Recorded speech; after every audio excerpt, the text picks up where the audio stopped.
तर आज आपण शिकणार आहोत one living world and classification of microbes. Living world म्हणजे ज्या जगामध्ये आपण सजीव राहतो की नाही त्याला लिव्हिंग वर्ल्ड म्हणतात. And classification of microbes. Microbes म्हणजे काय? मायक्रोब्स म्हणजे सूक्ष्म जीव. Okay. Now can you recall one? What is the hierarchy of classification of living organisms? आता हायरार्की म्हणजे काय? सजीवांच्या पदानुक्रमानुसार त्यांच्यामध्ये विभागणी करणे. क्लासिफिकेशन म्हणजे काय? क्लासिफिकेशन म्हणजे वर्गीकरण. पेन्सिल हातात घेऊन बसायची, त्याला अधोरेखित करायचं वाक्याला आणि त्याचा अर्थ क्लासिफिकेशन चा अर्थ आहे वर्गीकरण. कळलं? आणि हायरार्की म्हणजे त्यांच्या पदानुसार त्यांच्यामध्ये वर्गीकरण केलं जातं. म्हणजे छोटं मोठं मोठं मोठं मोठं मोठं असं. ठीक आहे. तर ऑफ लिव्हिंग ऑर्गॅनिझम. आता वर्गीकरण कुणाचं केलं जातं? तर लिव्हिंग ऑर्गेनिझम. लिव्हिंग ऑर्गेनिझम म्हणजे सजीव. लिव्हिंग म्हणजे सजीव. नॉन लिव्हिंग म्हणजे निर्जीव. पुष्कळ मुलांना लिव्हिंग अँड नॉन लिव्हिंग थिंग्समध्ये खूप कन्फ्युजन होतं. नॉन लिव्हिंगला सजीव म्हणतात मुलं आणि लिव्हिंगला निर्जीव म्हणतात मुलं. तर असं करायचं नाही. लिव्हिंग म्हणजे सजीव, नॉन लिव्हिंग, नॉन म्हणजे नाही, नॉन लिव्हिंग म्हणजे निर्जीव. ओके. सजीव म्हणजे ज्याच्यामध्ये जीव आहे तो सजीव. म्हणजे आपण, झाडे, हो की नाही, आमच्यामध्ये जीव आहे ना. आपल्याला अन्न, पाणी आणि हवा लागते ना जगण्यासाठी. का? कारण की आपण लिव्हिंग थिंग्स आहोत ना, जिवंत आहोत ना, सजीव आहोत ना. आणि निर्जीव, निर्जीव म्हणजे ज्याच्यामध्ये जीव नाही असा, तर निर्जीव. आता हा पेन, ह्याला मी रोज जेवायला देते का म्हणून हा असा मस्त टणटणीत दिसतोय का तुम्हाला? नाही ना. का नाही देत मी याला जेवायला? हो, कारण की याच्यामध्ये जीवच नाहीये. झालं, हे संपलं की आम्ही फेकून देतो ह्याला. काय, ह्याला जीव नाहीये, ह्याला काही अर्थच नाहीये ना. ह्याला मी असं टाकलं ना, मी 100 वर्षानंतरही बघितलं आणि कोणी त्याला हात नाही लावलं तर ते असंच्या असं हे पुस्तक आणि हे पेन कुणी हात नाही लावलं तर ते असंच्या असं भेटेल. ठीक आहे. मग कुठेतरी ते पुढे भविष्यामध्ये इतिहासाच्या खोदकामामध्ये शालिनी हुबलीकरचं पेन आणि हे असं भेटू शकतं. हा, असं समजू नका तुम्ही. का? तर हे निर्जीव आहे, ह्याला जीव नाही. ठीक आहे. आणि आपण सजीव आहोत. ओके. लक्षात ठेवा, हे विसरायचं नाही. 2. Who invented binomial system of nomenclature. आता ह्याचा शोध कुणी लावला? इन्व्हेंट करणे म्हणजे शोध लावणे. तर कशाचा शोध लावणे? Binomial system. आता बायोनॉमियल सिस्टम म्हणजे काय? बाय म्हणजे दोन. ठीक आहे. प्रत्येक वस्तूला किती नावं दिलेली आहेत? द्विनाम पद्धती. ही जी आहे ती कोणी शोधून काढली? त्याचा शोध कोणी लावला? ठीक आहे. द्विनाम पद्धतीचा शोध कोणी लावला? त्यानंतर 3. Which level of hierarchy are considered while writing the name in binomial nomenclature. तर द्विनाम पद्धतीने नाव लिहिताना कोणते पदानुक्रम विचारात घेतले जातात? ठीक आहे. प्रत्येक ह्याचा एक क्रम असतो ना. तर त्यांना नाव देताना कोणत्या पदानुक्रमे त्यांना नाव दिलं गेलेलं आहे. हे जे द्विनाम पद्धतीमध्ये कोणत्या पदानुक्रमे नाव विचारात घेतले गेलेले आहेत. आता biodiversity and need of classification. Biodiversity म्हणजे जैवविविधता, डायव्हर्सिटी म्हणजे विविधता. बायो म्हणजे जीव, जीवशास्त्र होतं की नाही तुम्हाला, बायोलॉजी म्हणतो ना आपण, बायोलॉजी. बायो म्हणजे जीव, ठीक आहे. तर बायोडायव्हर्सिटी म्हणजे जैवविविधता व नीड ऑफ क्लासिफिकेशन. क्लासिफिकेशन म्हणजे मी तुम्हाला बोलली आहे वर्गीकरण, लिहून काढायचं, ठीक आहे. क्लासिफिकेशन म्हणजे वर्गीकरण, वर्गीकरण म्हणजे त्याचे विभाग करणे, ठीक आहे. तर नीड ऑफ क्लासिफिकेशन का आवश्यकता आहे आपल्याला, तर जैवविविधता, biodiversity and need of classification, त्यांच्या वर्गीकरणाची गरज, ठीक आहे. Last year we learned that all the living organisms on earth have adapted according to geographic region, food ingestion, defense, etc. Last year म्हणजे गेल्या वर्षी आपण पाहिले की भौगोलिक प्रदेश, अन्नग्रहण, संरक्षण अशा विविध कारणांनी पृथ्वीवरील सजीवांत अनुकूलन झालेले आढळले. अनुकूलन म्हणजे बदल झालेले आपण बघितले.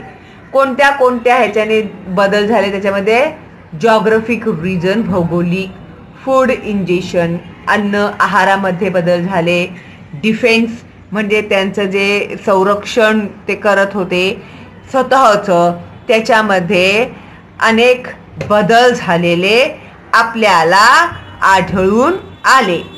While adapting, many differences are observed in the organisms of same species too.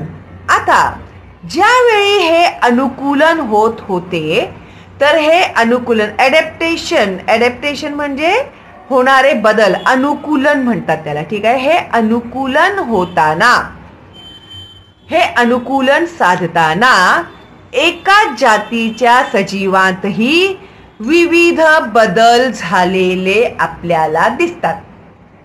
एकाच जातीच्या सजीवांमध्ये, आता उदाहरणच द्यायचं म्हटलं तर आपण जेव्हा प्राचीन, अतिप्राचीन जेव्हा मानवांची सुरुवात झाली होती तर आपण इतिहासामध्ये शिकलो ना, आदी मानव, मग काय दगड युगातील मानव, अश्मयुग, त्यानंतर बुद्धिमान मानव, ताटकण्याचा मानव. आता ते माणसंच होती ना, पण आधी कसे होते ते माकडासारखे, एकदम घनदाट केस वगैरे होते त्यांच्या अंगावरती, त्यांचे दात सुळे मोठे मोठे होते, त्यांचा जबडा मोठा होता. का त्यांचा जबडा मोठा होता सांगा बघू. कारण की त्यावेळी ते लोक जे मांस होतं ना, जनावरांना मारून खायचे की नाही, तर त्याच्यासाठी, आणि त्यांचे दात कसे सुळ्यासारखे होते, म्हणजे ते कसं त्यांना तोडून तोडून खावं लागायचं कच्चं मांस, त्यासाठी त्यांचा जबडा मोठा होता, त्यांचे दात मोठे होते, ठीक आहे. मग जसं जसं मानवाने शेतीचा शोध केला त्यानंतर तो एकाच जागी राहू लागला. मग अशा प्रकारे त्याने नवीन शोध करत गेला. मानवच जन्माला येत होते, पण हळूहळू हे बदल होण्यामध्ये अनुकूलन म्हणतात ह्यालाच, ठीक आहे. हे जे बदल झाले ना आपल्यामध्ये, आज आपण असे आहोत बाबा, शिपूट गायब झालं आमचं, अंगावरचे जे जंगली माकडासारखे केस असायचे ते केस नाही आहेत, आता आहेत केस, पण एकदमच बारीक आणि असे लवचिक असे केस आहेत. तर हे काय आहे, बदल आहे. आपण आहोत मानवच, हो की नाही, पण त्या काळातील मानव आणि आजच्या युगातील मानव ह्याच्यामध्ये कितीतरी फरक आपल्याला बदल दिसून येतं की नाही, हो की नाही. आपल्या भौगोलिक बदल दिसून येतात, आपल्या खाण्यापाण्यामधले बदल दिसून येतात, आपल्या संरक्षणाचे बदल दिसून येतात, हो की नाही. तर आता while adapting many differences are observed in the organisms of same species too. Same species म्हणजे समान सजीव, एकाच जातीच्या सजीवांमध्ये झालेले बदल, वेगळे बदल. ठीक आहे. ओके, तुम्हाला समजण्यासाठी मी त्या आदी मानवाचं उदाहरण दिलं आणि आजचा मानव कसा आहे ह्याचं मी उदाहरण तुम्हाला दिलं. According to 2011 census, around 87 million species of living organisms are found on the earth, including land and sea. According to 2011 census म्हणजे 2011च्या गणनेनुसार पृथ्वीवरील जमीन व समुद्र यांमधील सर्व सजीव मिळून एकूण 87 दशलक्ष जाती आहेत. किती जाती दिसल्या आहेत?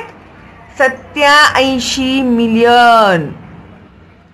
कळलं? कधी?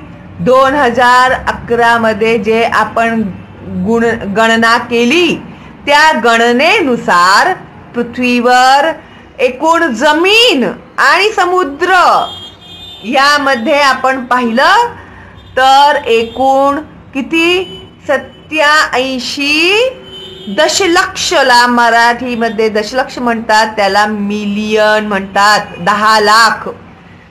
87 मिलियन जातीचे सजीव आढळले. ठीक आहे. बघा, कधी विचार केला होता का तुम्ही लोकांनी सगळे जमीन आणि पाण्यातले मिळून सजीव एकूण किती आहेत हे रिकाम्या जागाभरामध्ये येतं. त्यामुळे अधोरेखित करा. एकूण किती सजीव आहेत? 87 मिलियन म्हणजे 87 दशलक्ष. जमीन आणि समुद्राचं हे ते पण लक्षात घ्या. To study such vast number, it was essential to divide them into groups. आता एवढ्या मोठ्या प्रमाणामध्ये सजीवांना मोजणं म्हणजे एकाच झटक्यात होईल का? ते नाही ना. मग त्याच्यासाठी काय करावे लागले? त्यांना ठराविक ग्रुपमध्ये डिवाइड करावे लागले, त्यांचं विभाजन करावं लागलं. आता एवढ्या प्रचंड संख्येने असणाऱ्या सजीवांचा अभ्यास करण्यासाठी त्यांची गटात विभागणी व्हायला हवी अशी गरज भासली. So groups and subgroups were created considering the similarities and differences among the living organism. आता ह्याचं जेव्हा त्या लोकांनी विभागणी केली ना तर सजीवांमधील साम्य आणि फरक, त्यांच्यामधला सारखेपणा आणि त्यांच्यामध्ये असलेले फरक लक्षात घेऊन त्यांचे गट व उपगट तयार करण्यात आले. ग्रुप्स म्हणजे गट, सब ग्रुप्स म्हणजे उपगट. डिवाइड करणे म्हणजे विभागणी करणे.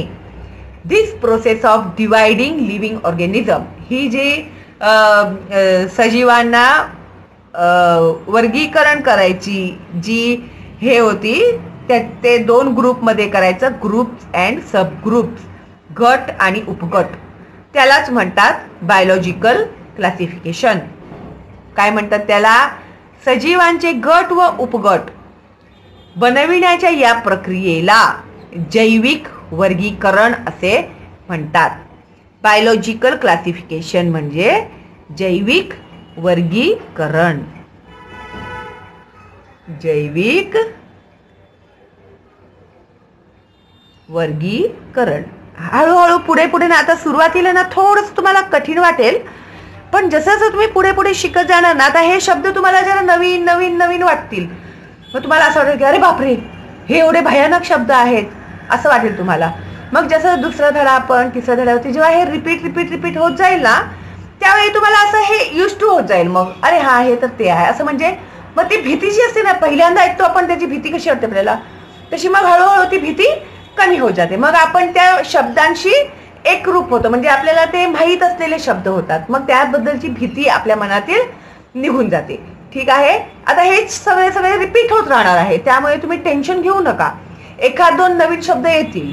ठीक आहे. हा, पण त्याचा जो अर्थ आणि त्याचं जे स्पेलिंग आहे ना ती लिहिण्याची जबाबदारी पूर्णपणे तुमची आहे आणि स्पेलिंग पाठ करण्याची जबाबदारी सुद्धा तुमचीच आहे.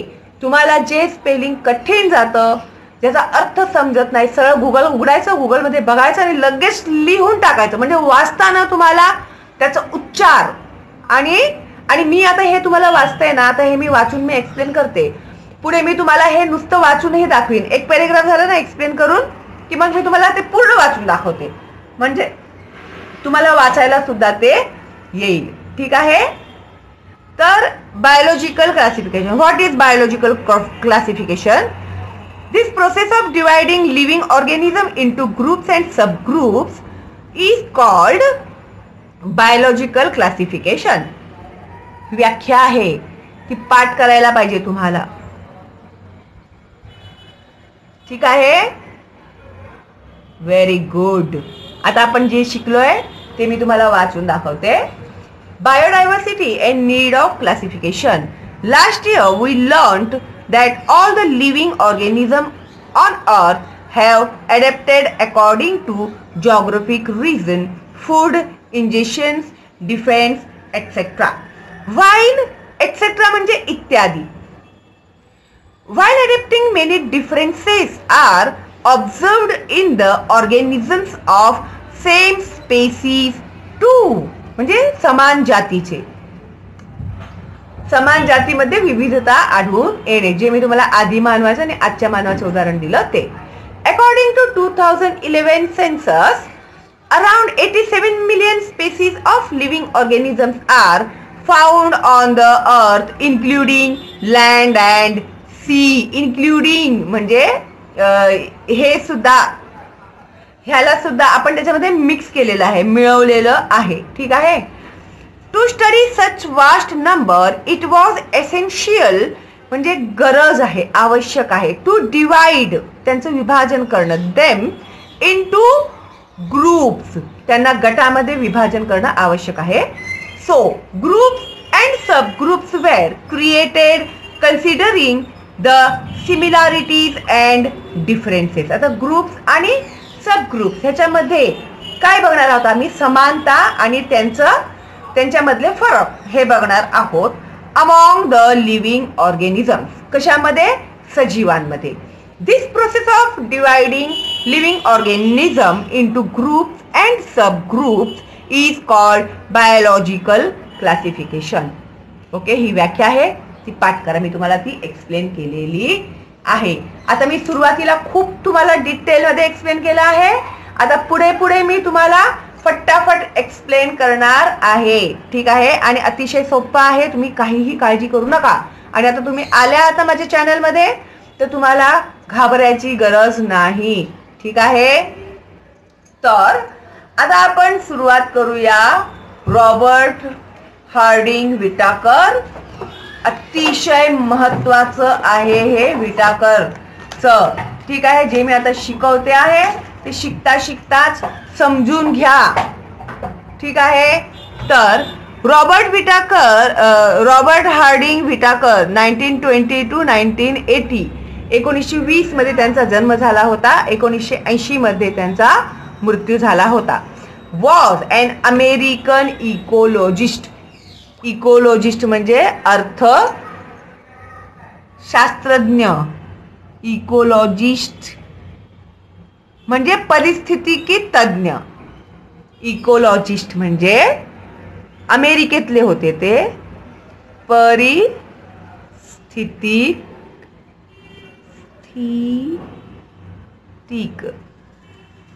तज्ञ. तज्ञ म्हणजे एक्सपर्ट म्हणतो त्यांना आपण. ठीक आहे. तर ते इकोलॉजिस्ट होते. लक्षात ठेवा, हे परीक्षेमध्ये विचारतात.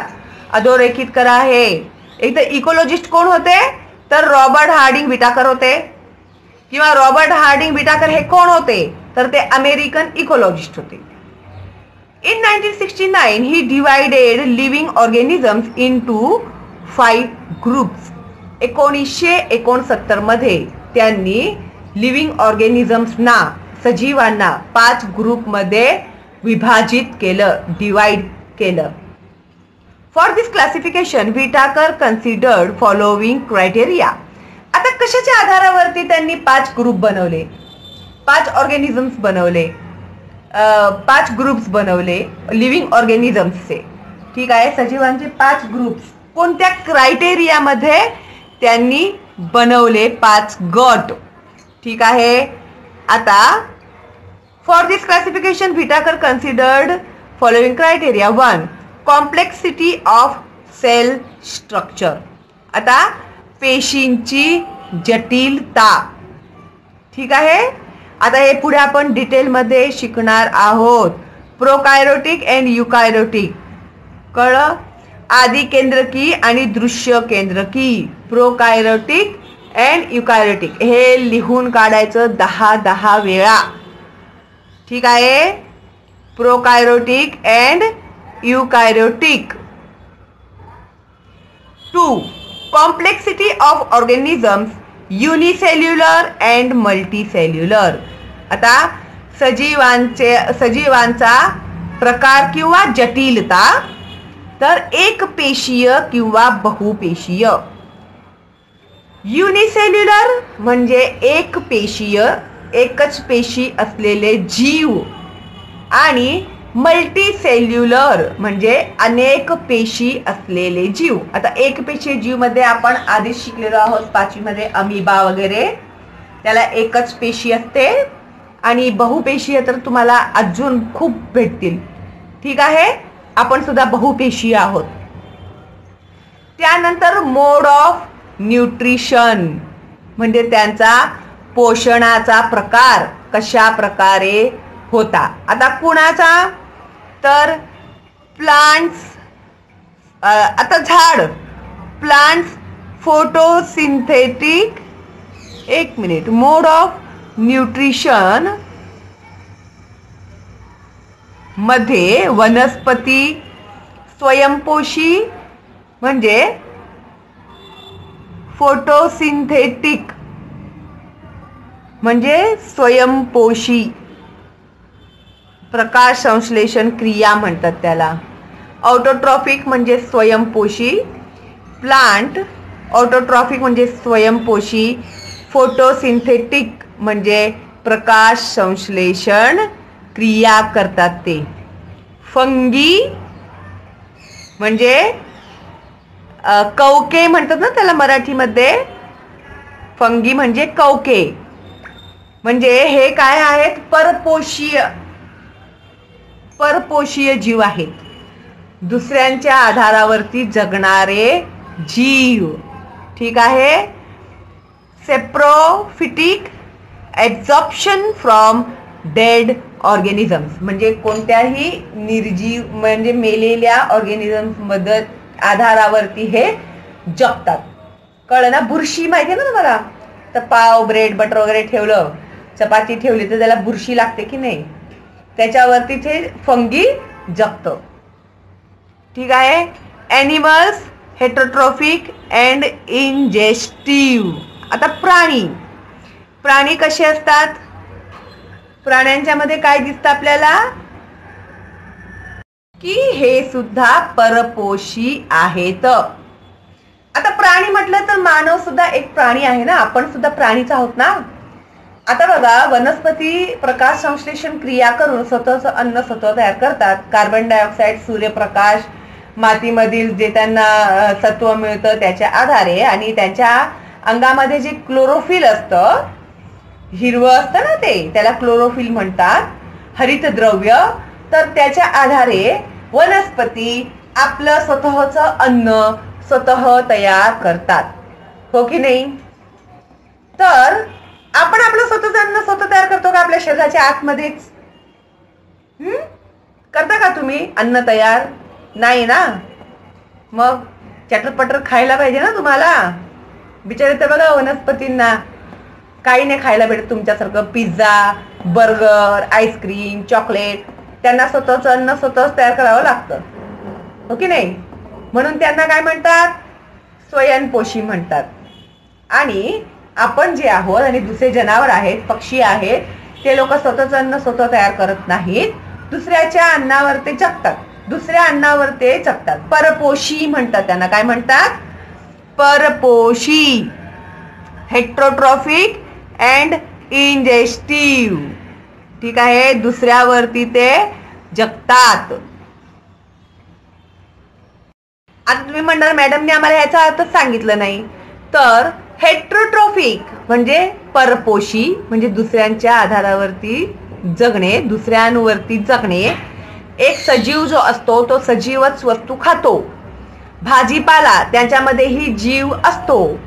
मांस, मच्छी ह्याच्यामध्ये सुद्धा जीव असतो. कळलं का तुम्हाला? परपोषी असते तरी आपण ही पुस्तकं, पेन्सिल, पेन, मोबाईल खाऊन जगू शकत नाही. टेबल खुर्च्या खाऊन आपण जगू शकत नाही. सजीवाला जगण्यासाठी सजीवच खायला पाहिजे.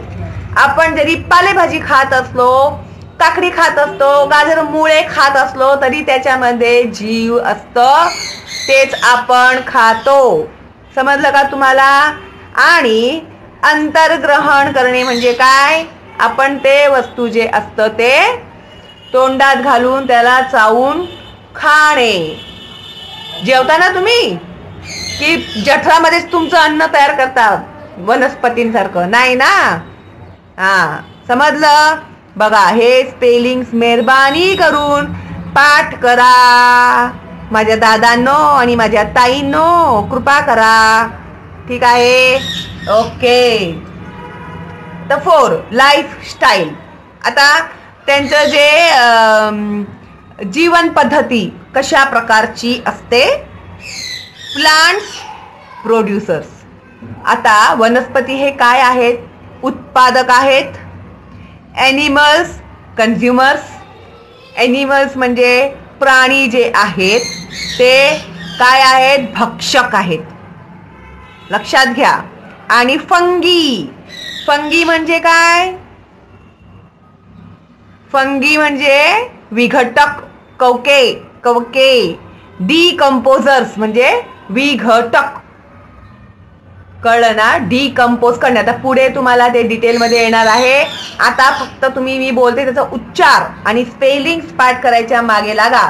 पुढे हे तुम्हाला रिपीट होणार, मग तुमची ह्याच्याबद्दलची भीती कमी होणार. ठीक आहे? डिकम्पोजर म्हणजे विघटक. कळलं का? त्यानंतर 5 फायलोजेनेटिक रिलेशनशिप. फायलोजेनेटिक संबंध. तर कसं? प्रोकायरोटिक टू युकायरोटिक, त्यानंतर युनिसेल्युलर टू मल्टीसेल्युलर. ठीक आहे? आता हे जे विटाकरचे जे 5 ग्रुप्स आहेत ज्याचा आपण आता अभ्यास केलेला आहे, तर हा इकडे चार्ट दिलेला आहे तुम्हाला. ठीक आहे? तर ह्याचं नाव काय आहे बघा? Kingdom system of classification. समजलं?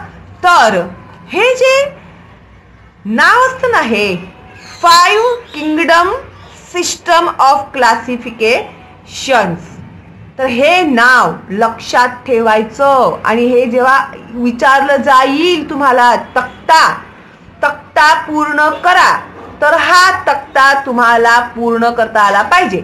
आता हे जे काही मी तुम्हाला एक्सप्लेन केलेलं आहे ना, हे इन शॉर्ट या तक्त्यामध्ये तुम्हाला दिलेलं आहे. हा तक्ता आला तुम्हाला ना, तर हे तुम्हाला सगळं आतापर्यंत मी जे एक्सप्लेन केलं ना ते तुम्हाला सगळं आलं. ठीक आहे? तर आता तक्ता बघा तुम्ही. लिव्हिंग ऑर्गॅनिझम्सचे 2 गटात आपण विभाजन केले. प्रोकायरोटिक अँड युकायरोट्स. ओके. त्यानंतर प्रोकायरोट्स मध्ये युनिसेल्युलर येतात, एकपेशीय वनस्पती येतात. आणि युकायरोट्स मध्ये युनिसेल्युलर आणि मल्टीसेल्युलर हे दोन्हीही येतात.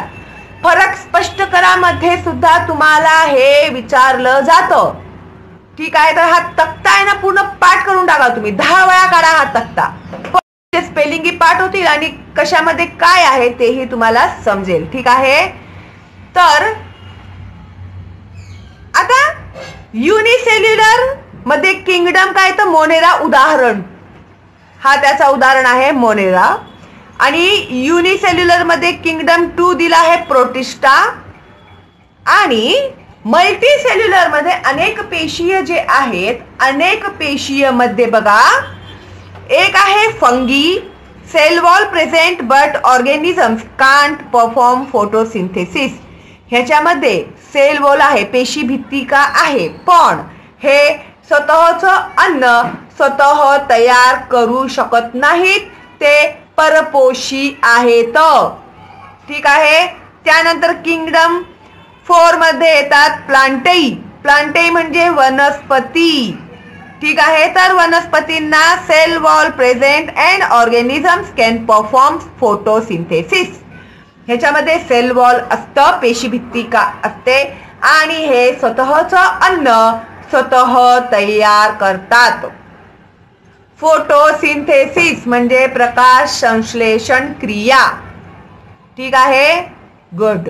त्याच्यानंतर आहे किंगडम 5 ॲनिमलिया. ॲनिमलिया म्हणजे प्राणी. कळलं ना. फंगी म्हणजे कवके, फंगस बुरशी. ओके. त्यानंतर प्लांटाई, झाडच आहे ती, प्लांट म्हणतो की नाही आपण. हे एक आता हे जे प्लांटे आहे की नाही, हे एई काढला तर प्लांट झालं की नाही. मग तुम्हाला फक्त एई आलं तर प्लांटे समजू शकता की नाही तुम्ही. ओके. प्लांटे त्याच्यामध्ये पेशीभित्तिका असतात आणि त्यांच्यामध्ये फोटोसिंथेसिसची प्रक्रिया होते. स्वतःचं अन्न ते स्वतः तयार करतात, ते स्वयंपोषी असतात. ओके. त्याच्यानंतर ॲनिमलिया मध्ये ॲनिमल आहे की नाही, म्हणजे जनावर, प्राणी. आपणही आलो त्याच्यामध्ये. ॲनिमल फक्त त्याचं नाव फक्त पुढे ॲनिमलिया केलेलं आहे, तर कन्फ्यूज व्हायचं नाही. नो सेल वॉल, आपल्यामध्ये पेशी भित्तिका नसते, आपण पेशी भित्तिका नसणारे प्राणी आहोत. एवढं कळलं का तुम्हाला. शाबास. आता हे आहे ना मी जे शिकवलेलं ना, पहिला पान अगदी तोंडपाठ करायचं इमानदारीने. ठीक आहे.